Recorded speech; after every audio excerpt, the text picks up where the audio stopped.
Live from the apocalypse.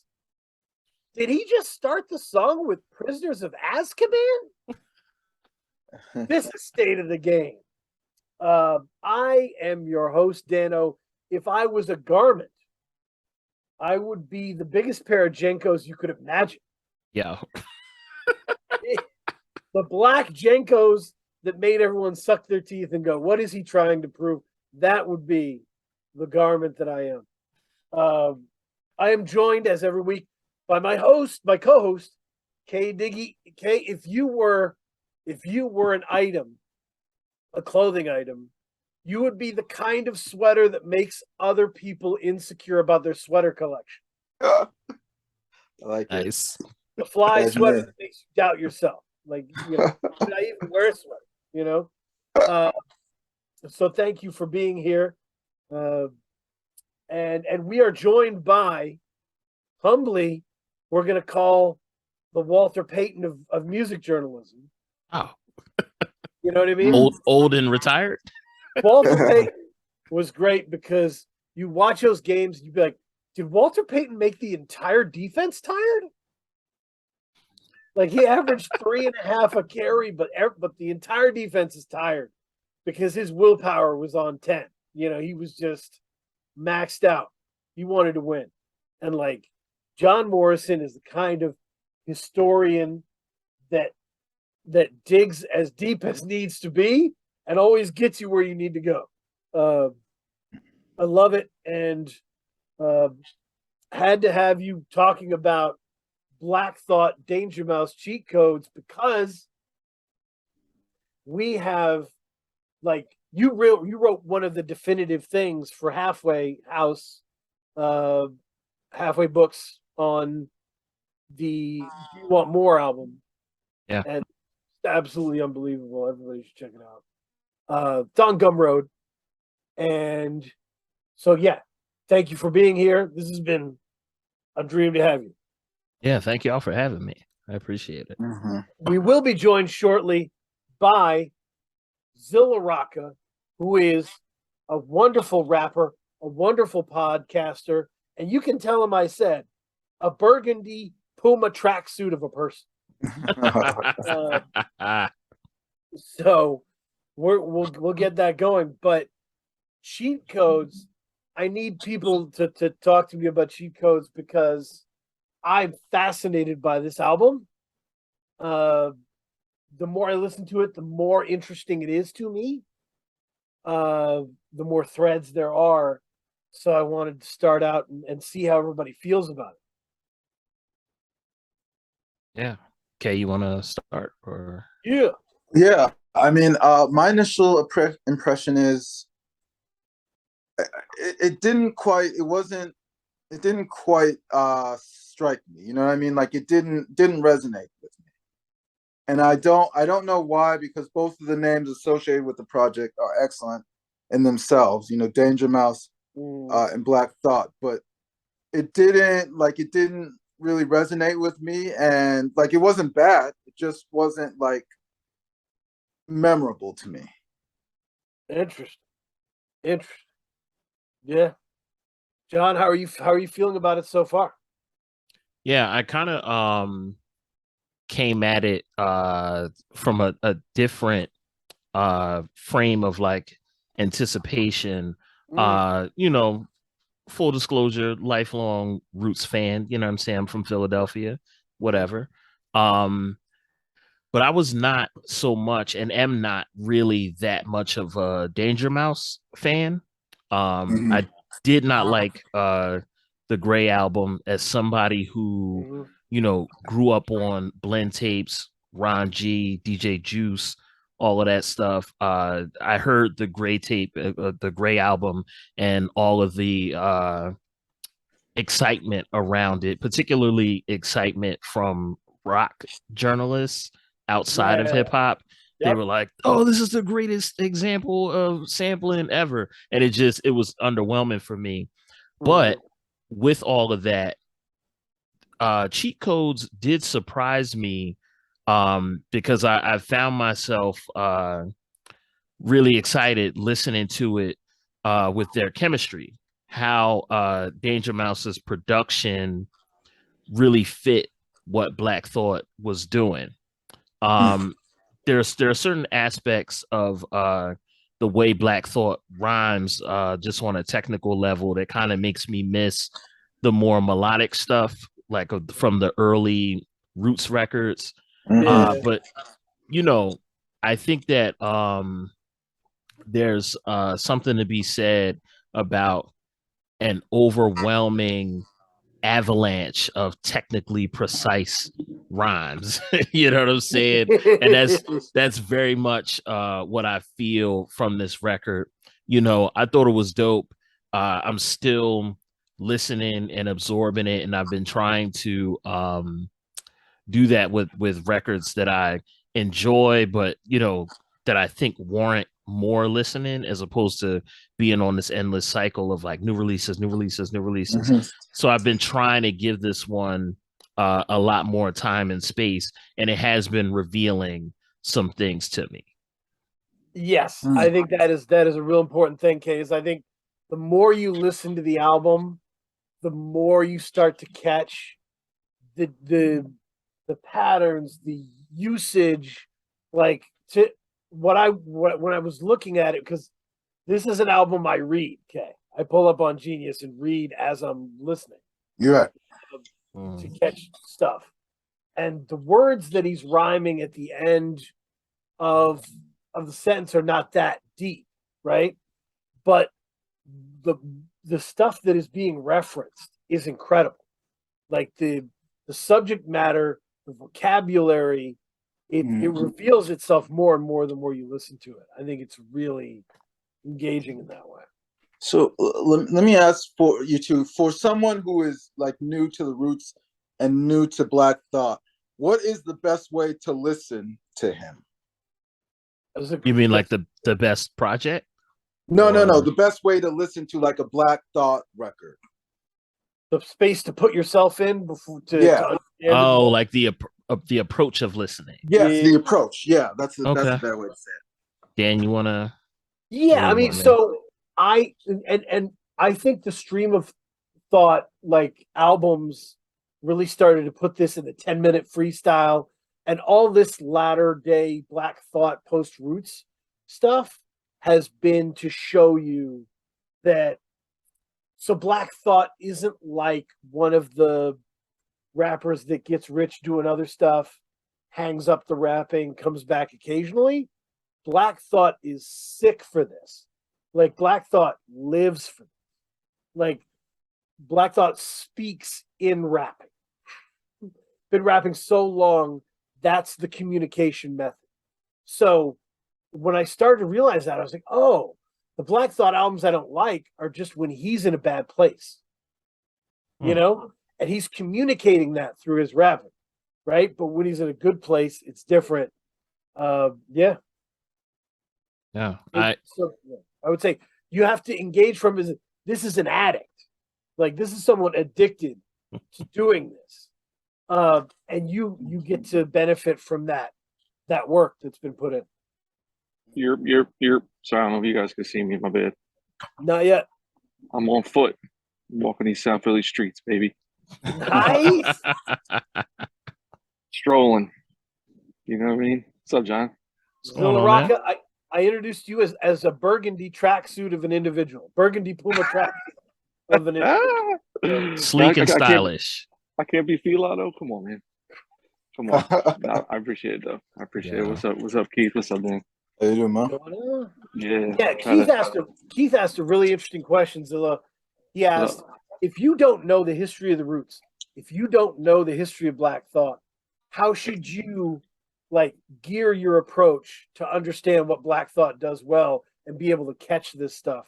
What is the way you should listen to Black Thought? What is the way? Wow. Damn, this is like existential. I don't know, man. It's like just listening. He's just rapping his rap. Like, I don't know how to explain it. Yeah. Like, you don't. I feel like if I never heard this dude in my life and I sat down and peeped him, I would just be like, okay, this is, especially in 2022, like this is a serious high level performing rap monster. Like, who else would you compare him to if you never heard him before? Right now, you wouldn't even have a frame of reference. You know what I mean? Right. Like he's like, it's funny. I was listening to him on the ride home. He's way better than Nas right now. He's way better than Jay. Yep. Like, it's not even like from that era. Like, he destroys Eminem, obviously. I mean, like, to me, it's like him, Ray, Rock, Morrissey, like dudes of that age being really, really ill, and he has an argument that he's like technically better than all of them. Shout out to You know what I mean? Busta Rhymes on your Michi Darko. Busta Rhymes came and destroyed the feature on Michi Darko. Oh yeah, yeah, Busta too. But Busta's got so much exuberance where his thought is just like a Gatling gun. You know what I mean? Right. A Gatling gun. That is a Yeah. great call. I was Monch, thinking, Monch comes to mind too. Monch is a good Mhm. call. That's a good call. Yeah. No, I was thinking like Black Thought is kind of like beating on the lunch table, like rap. Like this is a guy who could give you a killer song, just beating his hand on the lunch table, because he's that technically precise with it. If that makes sense. Yeah. I think also with thinking about how to listen to Black Thought as an MC, I've been thinking about this for a while now. Because I've talked to cats, and cats are like, well, he's just rhyming for the sake of rhyming, or this is just like it's just like bars, bars, bars. I think that a lot of times folks want rap to be kind of beholden to a linear narrative, when really, if you look at like the history of rap and the totality of rap, it's really not that. You know what I'm saying? There's a reason why story raps and like topical raps stand out in particular. You know what I mean? Here's a little story I got to tell about three bad brothers you know so well. It started way back in history. There's a reason why your brain kind of flickers at that in a particular way, because they're giving you a very clearly identifiable narrative, right? Most of rap is not that. Most of rhyming is like, oh, political commentary. Oh, I get money. Oh, I get pussy. Oh, I got bars. You know what I'm saying? It's all of these different approaches to imagery, all of these different references piled on top of one another throughout a verse. And Black Thought does that a lot of times. I feel like, as a music journalist, a lot of my comrades or like peers struggle with analyzing rap because they're looking for a linear narrative. They're looking for linearity, when the form obviously allows for that, but it ain't primarily that. Sometimes it's, we're rhyming and it's about the feeling of it, and it's about references you can pull off, slick shit you could say, and a feeling that you can convey. So if I'm thinking about how to approach and really appreciate what this cat is doing, I think that abandoning the desire for a narrative is the first thing that's got to go if we're talking about how to listen to this shit. Yep. You clear your mind. I would, but Kay, where I got to at the end of it, because my mind structures these weird narratives as I take it in. I can give you a weird comp, and this speaks to John's point. John made a great point about the bars thing, right? It's just bars. The way to reframe that to me is one of my favorite albums of recent years. I've said this over and over again, is The Idler Wheel by Fiona Apple. Mm-hmm. The reason that's one of my favorite albums is because it is on a pure level about the joy of creative writing. The joy of word selection, of imagery, right? How fun it is to be creative. Cheat Codes is that exact. Like, there's a line from Belize that I think is a great example, where he says, Cool the cross-legged on a crate like it's elegant. Try to hate, I'm puffing up your face like a pelican. Cool the cross-legged on a crate like it's elegant. I was like, he's just having fun. He's just having so much fun writing this music that he's just like, this is great. I get to use all the words. I get to do all the stuff. You can feel the joy in him doing it, I feel. Ooh. Yeah, I mean, and it's interesting because he doesn't need, like, he's at the point where he doesn't need to write. He's already has a steady gig. So, you know, everything else is great. You know, like, that's an interesting point. Yep. Because you're right. It does. I will say it. This is like the most experimental I've heard Black Thought. You know what I mean? He doesn't usually rap over these types of beats. How did you feel about that, Zilla? Do you feel the production was a different flavor, or did you feel like this was his wheelhouse and it was teed up? You know what's crazy is I just got done. I was running back all the streams of Thought joints, and with this one, the cheat codes. It's like I respect it, but I don't love it in terms of beats. And it's crazy because I love Danger Mouse. Like he'd be like a bucket list dude for me to work with one day because like I love what he did with the Black Keys and like Sparkle Horse and Broken Bells. The first couple, well, even the second Gnarls Barkley. But like the more I listen to the Chicos, I'm just like something's a little bit off with the production and the mix. But there's still moments that are crazy. Like Aquamarine is amazing. Yep. When Ray pops up, I get goosebumps still. The Conway joint's fire. The Michael Kiwanuka joint's stupid. But I was like listening to it and I was like, I don't know if John could tap into this. When I listened to the streams of Thought joints with Salam Remy, Ninth Wonder, and then the third one, I forget who did most of the beats. I forgot like Schoolboy Q's on that project. So I was just playing it 20 minutes ago. Is that the one Sean C? Portugal the Man and all. Is that what it is? Yeah, Portugal. Was it Sean C that produced the third one? I don't know who did the third one, but I remember Portugal the Man popped up a lot. But I was just like listening to it. I feel like Danger Mouse is hip hop adjacent. Like John, were you fucking with his like his 12s? He was putting out like early 2000s. He was doing blends of like Radiohead and Exhibit. Do you remember them? No, I don't remember him doing blends. I remember we were buying talking like, about the Gray album before you jumped on. Before I'm not a fan, but okay. I'm not familiar. I was grabbing them at like Q Records when I was in college, right? Yeah, and it was like Q. Yeah, it was like Paparazzi by Exhibit over like Karma Police. This is way before mashups were a thing. And then he had like the Ghetto Pop Life joint with Gemini. And then when he did the Gray album, I was like, oh, that's that Danger Mouse, dude. And so I think like inherently when I was listening to Cheat Codes today, again, when everything else Thought is done solo, I was like, Danger Mouse is like a very 1960s guy. Like that's his era, even though he wasn't born in the 60s. And he has like hip hop sensibilities, like with Gorillaz, you know, but I don't think he's like a b-boy or a DJ or a beat maker, but he understands records and he understands like arrangement, right?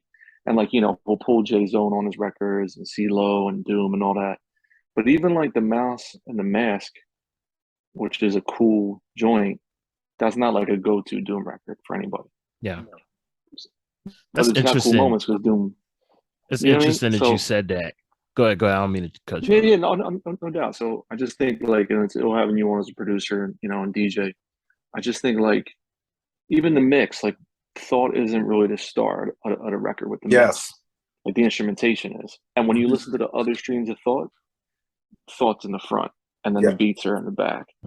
And so I like the ideas behind it.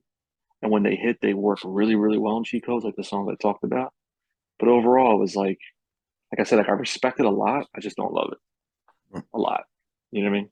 but more because of Danger Mouse, which is shocking to me. What were you gonna say, John? Yeah, a lot of that that you said, Zilla, kind of aligns with my own feeling about Danger Mouse. I don't know anything about this cat's background, but I trust my ear. And when I hear his beats, it kind of reminds me of when I hear like avalanches or some shit like that. I'm like, oh, okay, College rap. yeah, College shit. this is sonically cool. You know what I'm saying? But it ain't like I don't know. I don't want to like put anybody like on the outside of, Yeah, hip hop yeah. culture or anything. But there are a lot of cats who, maybe like more like rock centric in their like cultural upbringing. And then they learn how to chop shit up on like an MPC and they can make fly shit. But it doesn't have like that kind of like there's some kind of intangible feeling that you get from like a motherfucker that makes beats. Me and Small Pro talk about this shit all the time. Like you could tell a motherfucker that like grew up in this shit and hip hop is like their core. You can kind of feel, you can feel it in the music. And a lot of what Danger Mouse is doing on this record, there's certain moments that give me like 60s R&B. There's certain records on here that give 60s. me So you just said 60s. exactly, you know what I'm saying, Ennio Morricone kind of feeling in this, and it sounds gorgeous and it's dope, but it ain't like, production wise some shit that I would be like, yo, this is crazy. Like Right. it's dope. It's dope enough for Thought to shine, and I do think that their chemistry works well together. But yeah, I think I'm hearing what you're hearing in the production, even though this is probably my my favorite Danger Mouse production totally that I've heard. But now that shouldn't count for much because I haven't really been a fan of his. I think you know what he's like, John, real quick. I think like from a production standpoint, again, I don't know his background and either in terms of like what he grew up fucking with, but when I listen to his choices, he seems more of like a I'm not trying to pin this on like Prince Paul or like Automator like that world, but it's more like a college art project versus like, yo, all I got is this. All I got is this fucking MPC and my dad's records. Yeah. And there's 3 dudes on my block that can spit. How do I make this happen for myself? Yeah. It's different. I'm trying to impress my older brother who can rap and make beats. Like, what do I do? And I feel like his joints are like, I've always had like this very like ornate, like inoffensive, and like very melodic. Like always had a lot of strings in his stuff, always, which I like. Like there's like a classical vibe, like you said, Ennio Morricone, like a cinematic side to him. And so I think like that the Aquamarine joint on this one, is that the name of Aquamarine? Where he's like, there's like the hook on it. It's like middle of the record. I don't want to say the name wrong, but that's like where it hits. But it's like he doesn't come from like when I listen to them other streams of thoughts and I hear breaks, someone re-chopping up the breaks again, and then the kick drums mean it. Like Danger Mouse kicks are weak. You know what I mean? Like he's not about like the thump. He's about like, and that's okay. He's about like the arrangement of things. Yeah. I think he's more of like an arranger than he is like a beat head or like, yo, I'm gonna triple stack my kick, and then I'm gonna like use this ill snare, and then he's not like a technician. He's not like a large pro or something. You know what I mean? And that makes sense. Like he didn't have the like Kanye, as pop as Kanye is, still gives you the thump, right?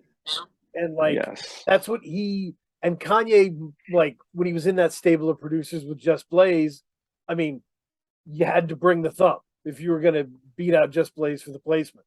So it makes sense.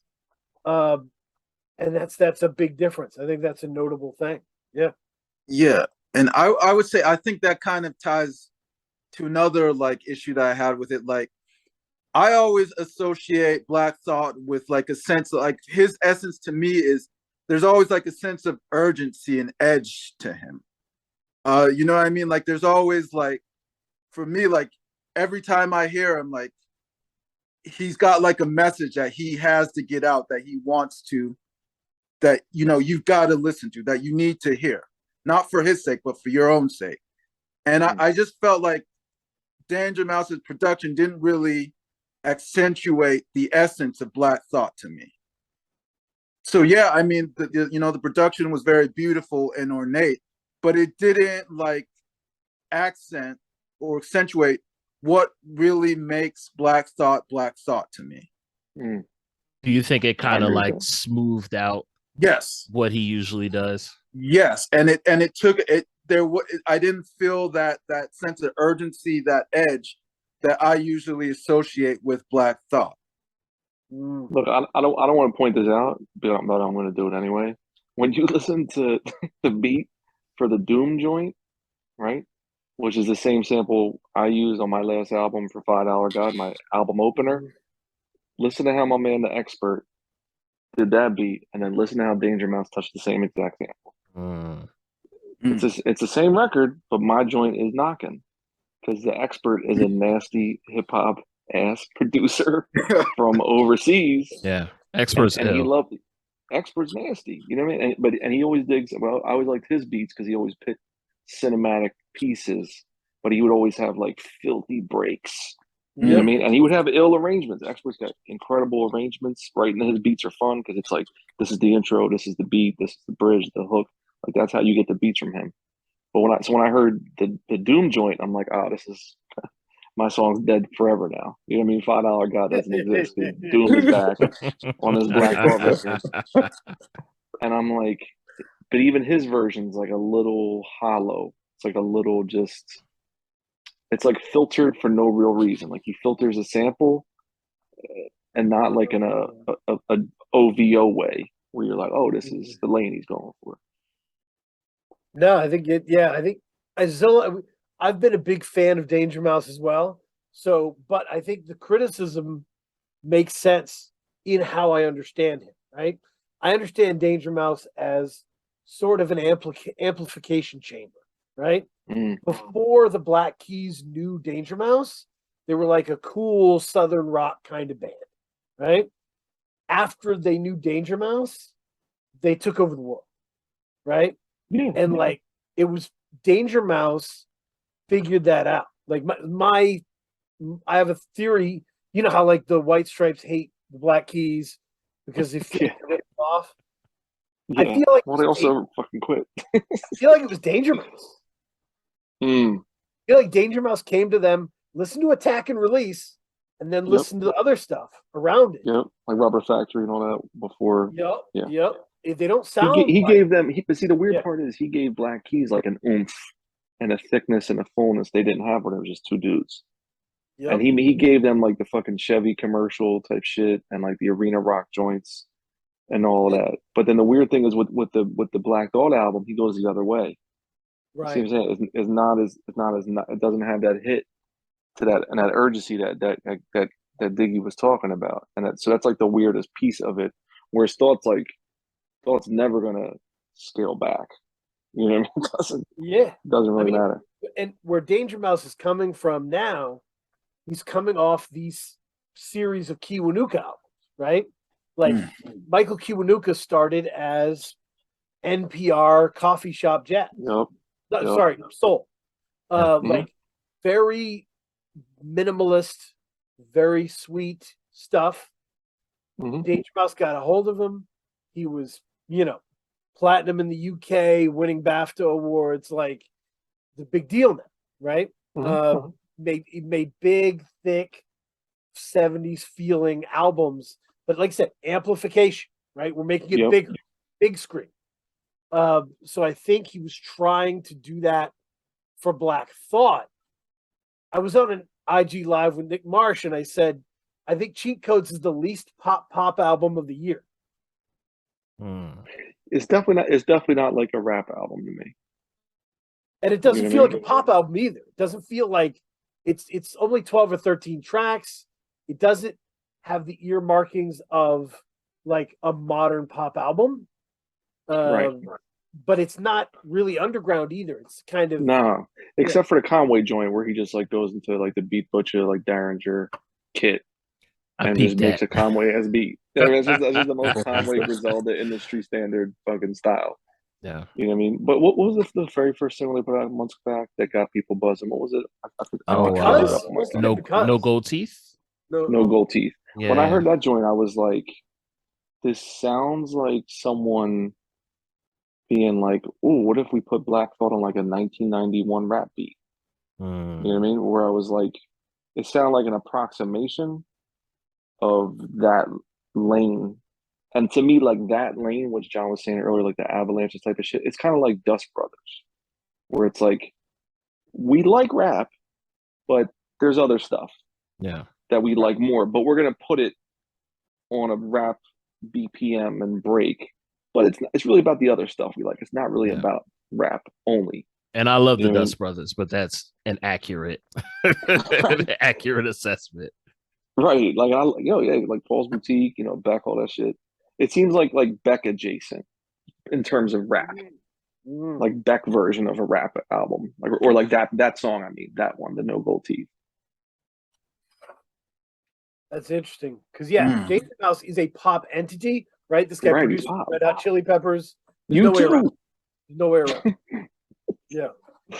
So this was that, like, I think maybe the vision going in was like, let's take Black Thought in the Salaam Remi state of mind and blow it up poppier. And a poppier soul sound. But to your point, it doesn't thump like a hip hop album, and the soulfulness, the mix is weird for the soulfulness because you're not hearing everything you want to be hearing all the time.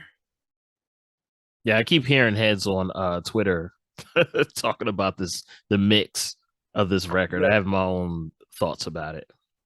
Yeah. Talk about. I mean, it doesn't bother. The mix doesn't bother me really. Like, I like it. I like the album, and I really love Black Thought on it. I think Black Thought went nuts on this. Like, if you read Saltwater, the lyrics for Saltwater are unfucking believable.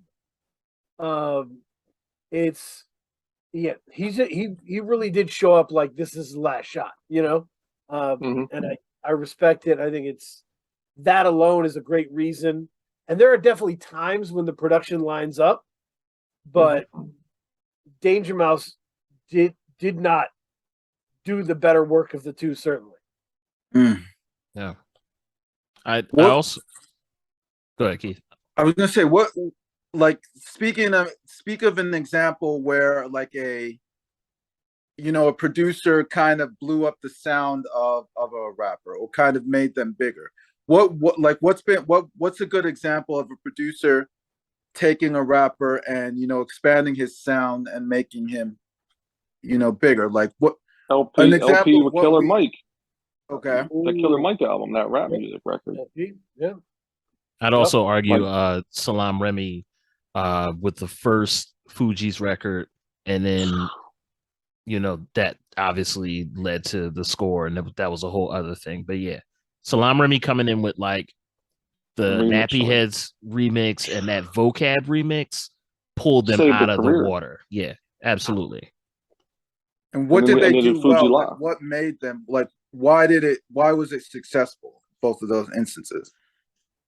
I would say, as far as the Fugees, Nappy Heads was more melodic and more contemporary. That was 94.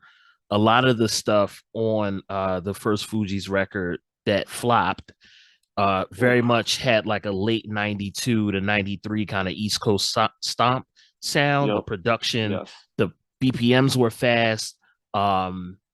They're yelling a lot. Yeah, they're like yelling and chanting. They're going into not like really on it.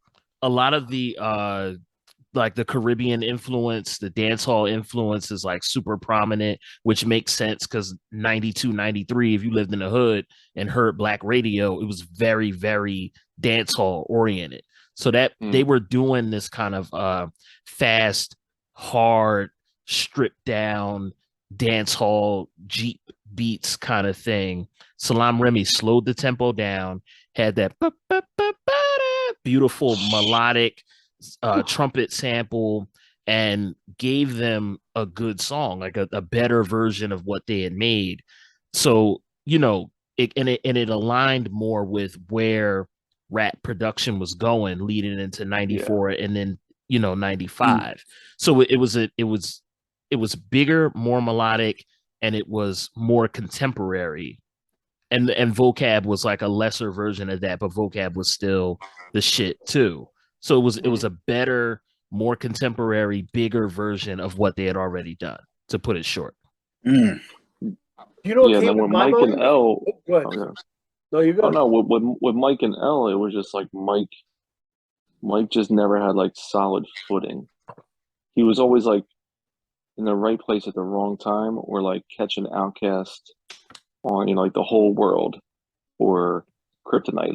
But it was like things were always like fleeting, and he was like catching a kite, like catching a balloon flying by, and it slipped through his hands until L came around. You know what I mean? And then when L gave him that aggression and like the classic throwback styles, and then the bass, it all just kind of merged to have someone being like, I got know what to do. I got you. You just stay in this room.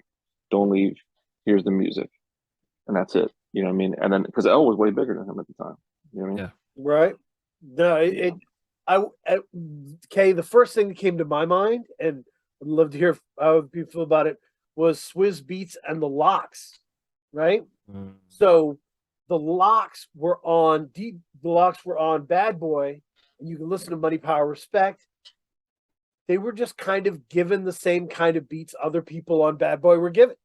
They were dressed the same way other people on Bad Boy were dressed.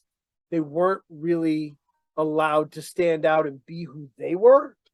And when Swizz stepped in, and it was a bouncy sound, but it was a gritty sound, and it let Swizz production leaves a lot of space for the MC, right? It's like posse cut music, right? And that was perfect for where the Locks wanted to be at that time. They were angry and they wanted to spit. And it was perfect for that early aughts. Good steal. Yep. All right, man. Zilla is bouncing. Dad stuff is happening. It is what it is. Happy for it to pop in. John, how does that Locks thing strike you? Does that make sense? Yeah, it does. Yeah, it does make sense. And then I would also draw back to the Fugees analogy that I made. Swizz Beatz very much made the Locks, or gave the Locks a contemporary sound, right? Mm-hmm. For as much as I despised Swizz when he came out in that era, and a lot of those records, I appreciated that, like, the community rocked with that shit, and like, heads of ride around blasting that shit all day. That was cool, but I didn't like that shit personally. Right. But it was where the music was going. Money, Power, Respect, as fine enough record as it is, Bad Boy had already ruled the world with that sound, and we were moving into something different. You know what I mean? So I think that a lot of, I don't produce records for big rappers or whatever, but I think that a lot of what it takes to be successful in doing that is anticipating what's about to happen. Like, if you listen to, I don't want to get too far off, but if you listen to Aaliyah's record, 1 in a Million, right? Yep. Every good song on that's 1996. Every good song on that album, you see two names, Tim Mosley and Missy Elliott, right? So there are other producers that did songs on that album, but they were giving you what had already happened in R&B in 94, 95. Missy and Timbaland were anticipating the end of the decade. So it's a lot of that being able to kind of be forward thinking and ahead of the curve. Right. And sometimes, Kay, I think you need to link with the person that makes the music you want to be, right? Like, so think of Nas and Hit Boy, right? There was a lot of question about, should Nas be working with Hit Boy? Is this the best? Nas is very rich. And so he wanted to spit over very rich sounding production, right? He wants to drive a Rolls Royce. It makes sense. He's rich. Like, and so he wanted the richness in his production. And I think he sought that out. You know, people blame Hit Boy, but Hit Boy is just Hit Boy. Hit Boy's doing what he does. Yeah. Right. What Nas wanted, you know? I think a lot of that too was literally, I'm 42, right? I think a lot of that was people in my age bracket seeing the name Hit Boy and being like, no, impossible. Who do you think did their collab better? Hit Boy and Nas, or Black Thought and Danger Mouse? Definitely Hit Boy and Nas. Definitely Hit Boy and Nas. I think that Black Thought and Danger Mouse are growing a friendship. I just watched they were on Sway's show, just like for 50 minutes, just like talking about this record and everything. And Black Thought mentioned that it might have been Danger Mouse said that Black Thought would come over to Danger Mouse's apartment and they would just work on stuff before Black Thought had to go, you know, to his gig at the Tonight Show. And he said that it felt like they were two kids just in an apartment working on something. That's dope. Nas and Hit Boy have years and years of doing that thing. So I think that Nas and Hit Boy have hit a really nice stride, even though musically I don't like everything that they do together, which is fine. I think that the highs are fucking magnificent. And if you would have told me 15, 16 years ago that Nas would be making the kind of records that he's making now with a young producer, I don't know how I'd have been like, oh, word? Like it would have been a surprise. It's like a pleasant surprise to see him operating at that level. So I absolutely think that Nas and Hit Boy are beating out Danger Mouse and Black Thought, but that's also because they don't have the time in that as collaborators that Nas and Hit Boy have. That's a good point. Thank you for spelling that out, John. You remember when we did our first King's Disease episode, right? King's Disease. I said, I don't love this album, but I want them to make another one. Mm-hmm. I think the next one will be better. That was what I said. Yeah, you did. What people don't realize is that the chemistry doesn't come together instant. Right? The team has to play together for a while and it has to work. So Danger Mouse is smart, like a smart person. So there's no way Danger Mouse has got a lot of notes about the reaction, I'm sure, and about how they would game plan next time, right? I think they should keep making these albums together, and I think they should work out the kinks of how they want to do it. Yeah, I think, you know, with all of the things that I didn't like about this record, considering all the things that I did like about it, I had that thought immediately as well. Like it ended and I was like, okay, that was cool. What are y'all going to do next? I would like to see y'all work together next. So I do think that there's something about this kind of like cinematic. It's like you don't know if he's bringing in musicians or if there's like chopped up samples or, you know, he's bridging the gap between the two of them. There's something about this sound that kind of works for me with Black Thought. And I'm like, okay, if y'all, you know, fuck with each other and the chemistry's cool, make another record together. But I also would take another Salam Remy one or, you know, a Ninth Wonder one. You know, I'm open to it. Yeah, I mean, I spent a lot of time because I've never lived in Philadelphia. I spent a lot of time arguing about the Roots and arguing about Yeah. like what like people were like, man, the Roots are amazing and Black Thougught's one of the best ever. I'm like, then why are the albums sometimes amazing and sometimes terrible? What is going on? Like, why are they so all over the place, right? Why is the quality range so vast?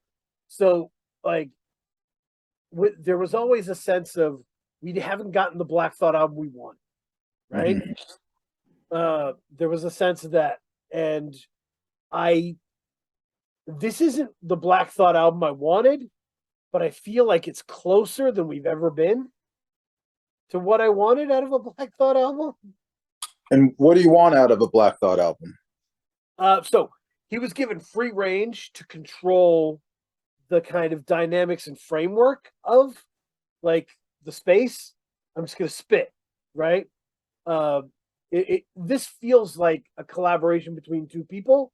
It doesn't feel like Questlove explaining a vision to him, if that makes sense.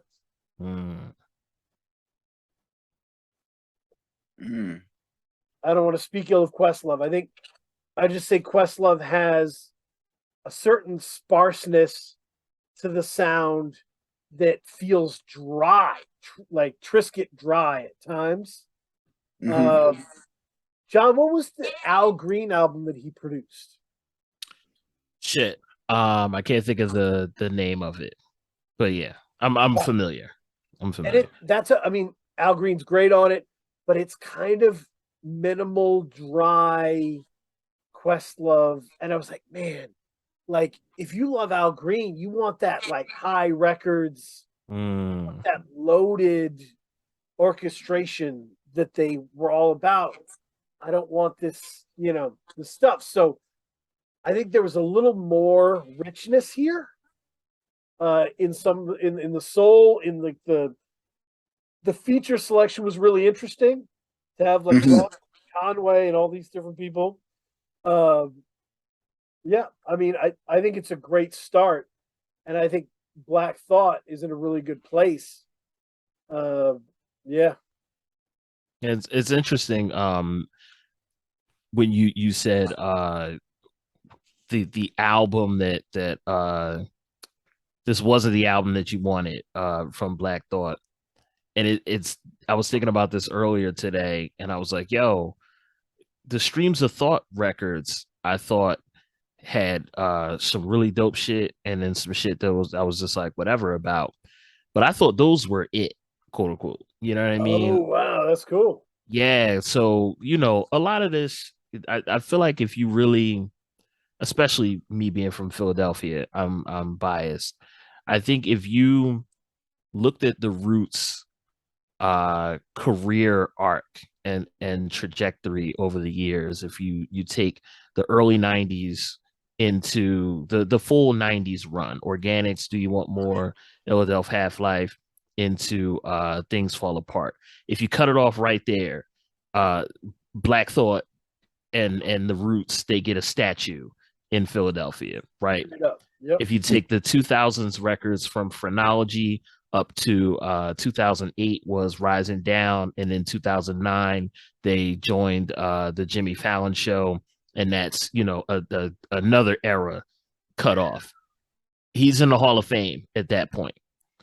From the 2010s up until that Funkmaster Flex freestyle in 2017, you could take just that body of work and look at this guy like, yo, this is somebody who's like one of the illest that's ever done it. So when Streams of Thought, and then it's interesting because the Funk Flex freestyle was December 13th. I think he did it the 13th and he uploaded it the 14th. And then 6 months later, we got a Black Thought solo record. So I absolutely think that the heat behind the freestyle kind of pushed him like, okay, I have to put out a record. And I say all this to say that I think that Streams of Thought and all of these records, in addition to being an exercise in creativity, I think that he's intentionally trying to solidify his legacy, right? You think about a ball player who, you know, was in the All-Star game every week or every week, Jesus, in the All-Star game every year. Season. Yeah. And, you know, had like a dope career, maybe towards the end, or, you know, as they get older, they're like, okay, how can I get on a team and get a ring to solidify this legacy? Legacy, right. That's how I look at these records. Like, okay, he knows that he's ill. He's been in the room with other motherfuckers rhyming, and he knows, you know, this MC or that MC may be regarded higher than me, but I know I can out rap this motherfucker. Let me prove it on records using the metric that, you know, most folks judge having a solo body of work. So I think that's what we're seeing here. He's like, okay, I'm giving y'all records so that when I do finally hang this up, or when I go in the grave, or whatever happens, nobody can deny my place in the pantheon, so to speak. That makes sense. So it's like, absolutely, that's a great point. Whether we're a 6 seed or a 3 seed, I'm scoring 30 a night. You can't say it any other way, right? Absolutely. Like, I'm gonna take us as far as it can take us, but I'm 30 a night either way. Yeah. Yeah. No, you're right. I mean, because I do notice that, like, in modern times now, people are really, particularly artists, you see it with athletes, they're really concerned about their legacy in a way that I would say previous generations weren't. Yeah. You know what I mean? Like, previous generations, it was maybe more like, you know, I want to be the top dog at this moment, but they weren't thinking of their whole career in the way that modern artists and athletes are sensitive to. Yeah. I think it's definitely a concern. I think it's something that artists think about. I interviewed Black Thought for the Believer magazine maybe a year and some change ago. And I asked him, I was like, yo, like, why are you making solo records now? And he essentially said that I don't want to misquote it, but he essentially said that once the Funkmaster Flex freestyle went really crazy, he felt like it was a chance for him to kind of change perceptions of him and move into, he said something to the effect of like, okay, it's time to like step into a new phase. And it makes absolute sense that freestyle went viral in December. And this is somebody who's been on wax since 93. Wow. With no solo records. That freestyle goes crazy viral in December. 6 months later, he's got a solo record. I think he absolutely felt that heat and was like, okay, I have to prove to y'all, you know, who I am and what my legacy is going to be. That makes sense. Took action. Absolutely. I mean, yeah. I was thinking about other albums, like where cheat codes could fit in for me in like my listening. And I was thinking about Q-Tip's The Renaissance.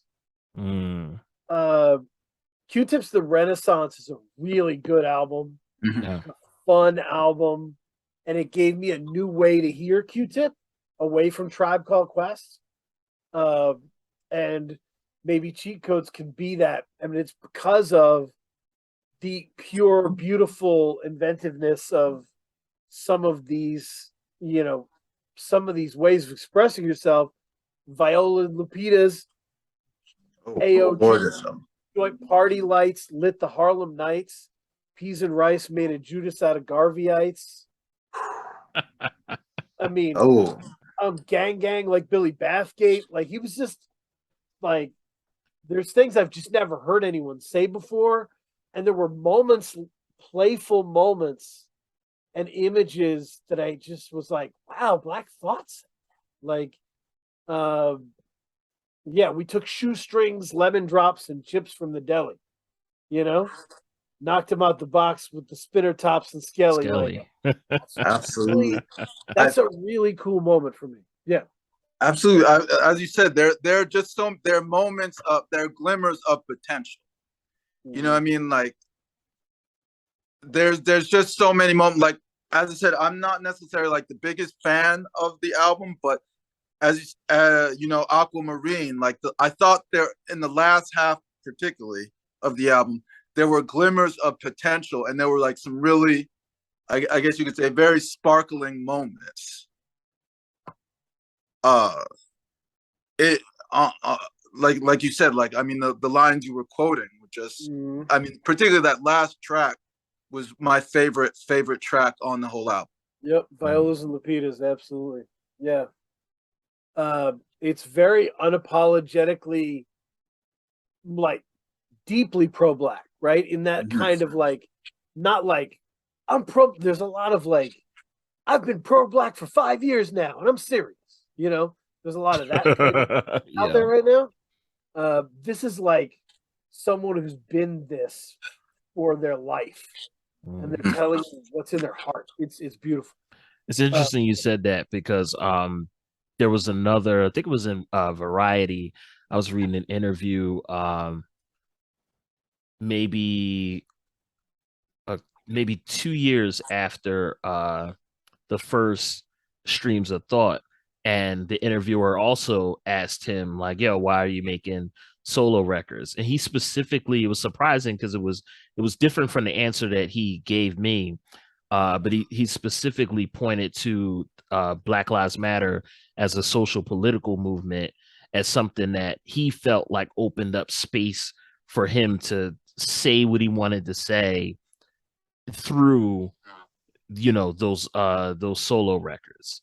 So I thought that was interesting because you don't necessarily think of Black Thought as like a political MC, quote unquote. I think all rap is political, but you don't necessarily think of him as somebody, an MC who's politically oriented. But for him to specifically point to a political movement and a social movement as the catalyst to kind of open him up to make solo music, I thought that was interesting to hear him actually say that. Absolutely, because I think it allowed him to, you know, play both lanes. He was able to, you know, say what he was feeling, but at the same time be, I guess you could say, acceptable enough to keep his day job. You know what I mean? And the two not conflicting, or night job, I guess you could say. Yeah. You know what I mean? Like those two, you know, you can have Black Thought on Jimmy Fallon and Black Thought, you know, rapping, and the two images don't contrast each other. Right. I mean, you can. What I was contrasting in my head was Common and Black Thought, and I'm like, the subject matter isn't that different. It's that Black Thought doesn't have any of the pretense. Black Thought is a very kind of, you know, Philly lunch pail, like, I'm here to work. And when Black Thought says something serious, he doesn't really change his voice to make it sound more important. You know, he's not like, girl, I would fold your laundry. You know, he doesn't like shout out to the J. Cole Mafia out there. But like the pretense is such a part of the definition of a conscious rapper. It's it's woven in there. Like Common feels like he's rapping at the White House and nowhere else. With the slow clap happening every song. And I adore Common from the first record. Like I love Common, but this ain't that. This has more. Yeah, Black Thought has infinitely more like edginess to what he's saying. Yeah, right. But he's coming from the similar perspective. Saltwater is such a beautiful song in terms of just speaking directly to people on the street and being like, stop it, you know. You hit that lick and switch to a new motif in a whip with 2 low seats and new gold teeth. You say you want to live fast, getting paid in cash, puffing the most gas, die in a car crash. You never learned math in school, you cut class, so you can't count what's in the clip, you just blast. I feel your mind spinning in place and just buffering. All you trying to see is someplace and less suffering. Like it is conscious. It's very conscious rap. Yeah. It's just he's just a person. You feel like you know Black Thought in a way that you don't. You could like if I met Black Thought, I wouldn't be like, oh, like he doesn't feel like a superstar, Yeah. even though he is. Does that make sense? Yeah. It's like, yo, it's just a guy. Right. But a supremely fucking talented guy. For sure. Absolutely. Yeah. But I think that and that lunch pail like relatability works for and against Black Thought, right? Because the gravitas brings you to a new income bracket, you know, and there's some gravitas on here where it's like I taught you how to listen to Philly rap, and yes, but that's a part of this, and it's part of selling. I am bigger than you guys understand. I think, but interesting enough, John, Roots albums. If I reach for one Roots album, this is gonna sound blasphemous. Yeah, it's 2010. How I Got Over? Yes. Okay. How I Got Over is my favorite. It is in terms of it's just most fun listening experience.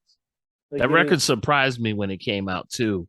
I remember a homeboy of mine was working as a runner for Live Nation. So they had the Roots Picnic the year How I Got Over came out. So my homeboy hooked me up. I brought a date and we like got to watch the entire show on stage and then like the VIP shits and like seeing them up close perform those songs from that record gave me I thought it was cool when it came out, but it gave me I don't know, some kind of other intangible good feeling about the record. I think how I Got Over is definitely better than Undone and Then You Shoot Your Cousin. It's the best of that later kind of chunk of Roots records post 2010 and then post 2010. Ooh. John, what's the one that you reached for? Oh, absolutely. Philadelphia Half-Life. So love that. Philadelphia Half-Life has a lot of personal resonance for me. It came out in 1996. Don't kill me for fucking up the year, but it came out in 1996. I was 16 years old. Malik B, rest in peace, actually grew up in my neighborhood. So like if you go to my mom's crib right now and you stand on my mom's back step and you look over across the yard, Malik B's mom's house is right there. Right. Oh. So, you know, I would hang on their block. I would hang with Malik. He would play me like beats and stuff that they were working on. Me and my rhyme partner at the time, my man Tommy, we would like cypher with Malik. And that album, Mars Co-op is on it. Malik and Black Thought are going crazy on it. Bahamadia on it. That album encapsulates my teenage years in Philly's hip hop scene. So it very much feels like what it felt like going in different neighborhoods, battling different kids and like rhyming and stuff like that. It has that sound. And, you know, at the time, they were reaching for more of a kind of like underground hip hop kind of sound. They were, you know, chopping up samples and rhyming over beats. It was different texturally and sonically than Organics and Do You Want More, which was more like live playing, had more of the kind of like improv and like flowery jazz kind of sound to it. You got Cassandra Wilson singing on it and, you know, Steve Coleman playing the saxophone. Philadelphia Half-Life was none of that. Philadelphia Half-Life was like hardcore hip hop. I don't want to say none of that because I think Cassandra Wilson is on that record, but either way, that was like a hardcore rap record. So that's the one for me, Philadelphia Half-Life. Yeah, and I think most people from the 90s, K, will pick the one after it, Things Fall Apart, because it's more rich and poppier and all that. But Yeah. I couldn't get enough of Illadelph Half-Life when I revisited the discography, because it's one of those albums like Mobb Deep's Hell on Earth, where you can feel like they're pissed. They're in a bad place. Yeah. Right? And you're like, when you're like listening to these giant sized brilliant people go through adversity and like work it out, it's unbelievable. So the Half-Life is that record for me. I think of it as like they were pissed. They were pissed at where hip hop was. They were pissed at where they were in the greater scope of it. And they wanted to prove a point. So I dig it. The cheat codes is something to build on. I really enjoy it. It will be in my end of your list because you can't duplicate what Black Thought does. You just can't. But if they want to really make soulful Black Thought albums with Danger Mouse, I have a suggestion. Okay. I think Danger Mouse should bring in a live band to work with. And I think should be Duran Jones and the Indications. It's a very specific suggestion. I love Duran Jones and the Indications. They have multiple people with different voices and good singing. They have a great drummer who really hits. I think they could bring the thickness and flavor that people are talking about missing. Yeah, I would say like, because what would be the difference between him working with the Roots and him working with Duran Jones and Danger Mouse?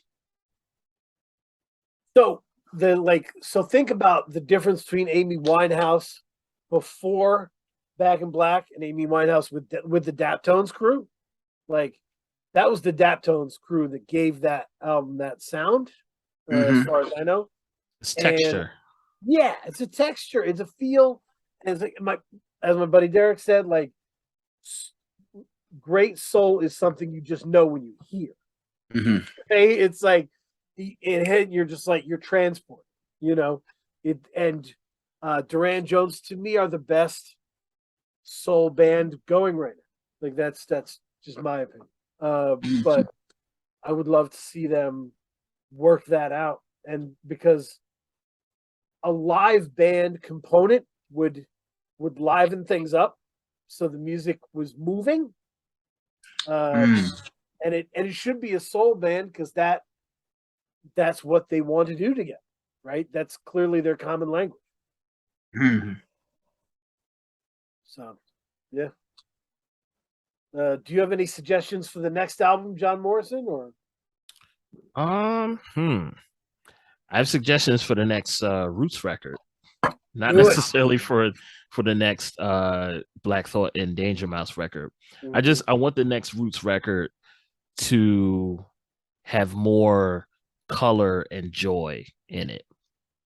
I found Undone, and then You Shoot Your Cousin to be just like sad gray records. You know what I mean? And like there's a place for that, you know what I'm saying? But like I want something that feels like a heartbeat and something that feels alive. When a few years ago when Stro Elliott joined the band, I was excited because like Stro, he makes records that I play in clubs, you know what I mean? Shit that like feels good and has like an uplifting quality.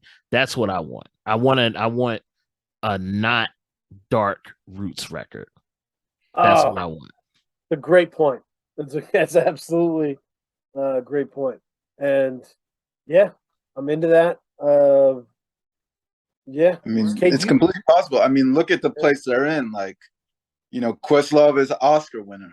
Come on. They have like, a stable job on one of the premier late night shows. So, they should be in like a joyous place right now. Yeah. That's fair. Y'all are rich. I'm assuming y'all having fun. Yeah. Let us have fun too. Shit. Yeah. Okay, would you rather hear another Danger Mouse album with Black Thought or another Roots record? I'd be interested to see what they learned from this album. Yeah. Particularly Danger Mouse. And I'm always one to see, like if the artist has learned their lesson from their past experience. And I love to see the growth in collaborations. So yeah, just for intrigue's sake, I would be interested in hearing more of, and I feel like it's something that they could whip out. I don't know how long this album took to come together, but the way that Black Thought is rapping right now, I feel like it's the lyrics are flowing to him. So I bet they could the turnaround for the next project wouldn't be that long, I think. Yeah. Because I think he's in that zone. Like you hear the lyrics on this album, he's in that zone where it's the words are just coming to him. That's awesome. Yeah. Any final thoughts before we go into recommendation corner, recommend some albums and wrap up? I'm good. No thoughts from me. Yeah, I'm good. No thoughts from me either. Recommendation corner. Let me start with some strong Australian folk. We got Stella Donnelly, Flood. I love Stella Donnelly. So happy the new album came out. It's great. Yeah, it's really fun. So doing that. The rap album, Teller Banks and Ed Glorious released the I, which is the last album of their trilogy. Part and Parcel was the last one last year. Yeah. So it's The Grotesque and the Beautiful was the first one. So I would love to have them on to talk about the trilogy. I think it's been an incredible thing, and this one's great. They have a real good running kind of relationship where the beats just get something out of Teller. So it's great. Yep. Okay. Is it on me? Yeah, go ahead. Yeah. Okay. Recommendations. I'm old school, so I still use this kind of like iTunes. I guess it's the Apple Music thing. I'm scrolling through my new shit that I got. Yeah, Shrapnel, Metal Lung. Metal Lung is crazy. Psalm 1, I think, actually comes out Friday, but Psalm 1 and Custom Made, their album Big Perm is really fucking dope. Yeah, it's a lot of dope shit. Big Perm. I got to listen to it early as well. Yeah. And I'm just struck by how good Psalm 1 has become at hooks. It's like it's a fun record. It was always her strength, but like I just feel like she's worked on her strength and she's now just amazing at hooks. Like I just love all her choruses.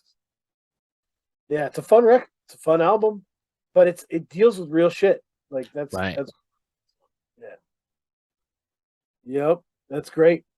Kay, do you have any recommendations? Oh man. Music wise, no, but I mean TV wise, I just finished the Rehearsal on HBO.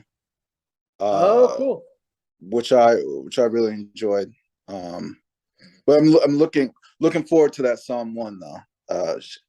We had her on a couple of weeks ago and she was great. Nice. She was awesome. Yeah. Okay, my son has discovered Justin Bieber, and I don't know. Like he's always maintained he doesn't like soul music. He doesn't love soul music, and then he's like, "Daddy, I want to hear this great song," and it's Peaches with Giveon and Daniel Caesar, and I'm like, you know that this is that's a great song. Actually, R&B, sir. You're gonna have to come to grips with it. Oh man. My hope is that he's being Elvised into R&B, and maybe he'll like it. Yeah. Oh Maybe man. people will teach him how to listen to Ari Lennox. I don't know. Crazy stuff. But we're trying to be mature about it and not shit all over it. But Hooligan. Bieber's got some hits. Great voice. I can't knock the voice. I think the voice is good. He's like, can we put this in the car? And me and my wife were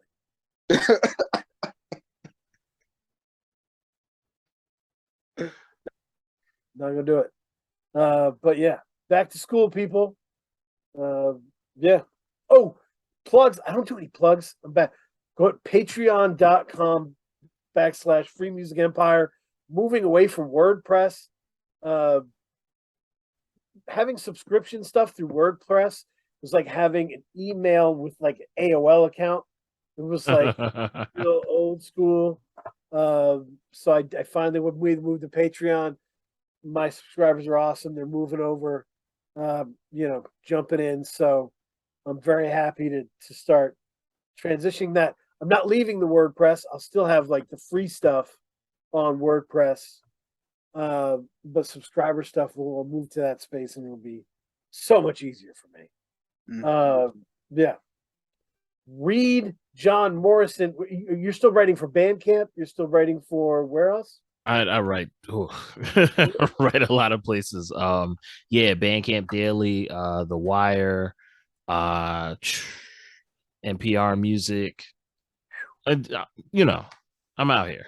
Follow John Morrison on the social media. Yeah. Tell Amber Rose that he's great. She knows already, but she knows. What am I talking? But yeah, thank you all for listening, everybody, and for supporting. R.I.P. Kelly Lewis. Thank you for everything.